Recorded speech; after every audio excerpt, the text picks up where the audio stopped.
نئی دلی کے زیر انتظام کشمیر میں ایک بار پھر تناؤ کی کیفیت پیدا ہو گئی ہے۔ علیحدگی پسندوں کے خلاف آپریشن شروع کیے جانے کے ساتھ ہی لوگوں کا ایک ہجوم منگلوار کو دارالحکومت سری نگر سے 20 کلومیٹر دور مغرب میں واقع چاڈورہ علاقے میں بھارتی حفاظتی دستوں کے خلاف امڑ آیا، جس کے بارے میں انتظامیہ اہلکار دعویٰ کرتے ہیں کہ یہ لوگ ایک نجی مکان میں محصور عسکریت پسندوں کا حوصلہ بڑھانے کے لیے نعرے بازی کرنے لگا۔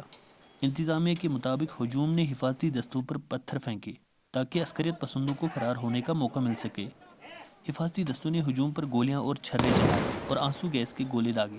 19 افراد جن میں عسکریت نوجوانوں اور نوعمر لڑکوں کی ہے زخمی ہو گئے اور ان میں سے 3 نوجوان زاہد رشید گنائی، ثاقب احمد اور اشفاق احمد اسپتال لے جاتے ہوئے چل بسے۔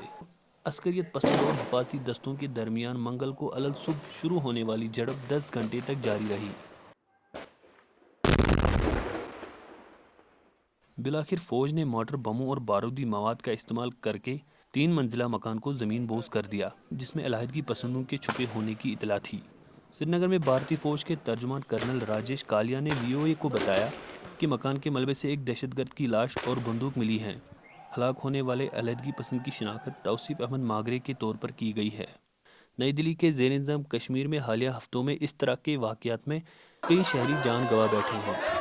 اس سال فروری کے مہینے میں بھارتی بحری فوج کے سربراہ جنرل بپن راؤ نے کہا تھا کہ حفاظتی دستوں کو عسکریت پسندوں کے ساتھ مقابلوں میں زیادہ جانی نقصان اس لیے اٹھانا پڑ رہا ہے کیونکہ مقامی آبادی عسکریت پسندوں کو مدد دینے کے لیے فوجی آپریشن میں رکنا ڈالتی ہے۔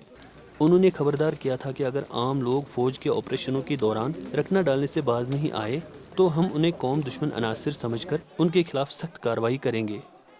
منگل کو جھڑپ جاری تھی کہ صوبائی وزیر اعلیٰ محبوبہ مفتی نے مقامی کشمیری جنگجوؤں سے اپیل کی کہ وہ تشدد کا راستہ ترک کر کے مرکزی دائرے میں آئے تاکہ انہیں معمول کی زندگی گزارنے کا موقع فراہم کیا جا سکے۔ انہوں نے کہا کہ تشدد اور بندوق کے استعمال نے صرف قبرستان آباد کیے ہیں، اس لیے تشدد مسائل کا حل نہیں، امن اور مکالمے کے ذریعے بہتر نتیجے پر پہنچا جا سکتا ہے۔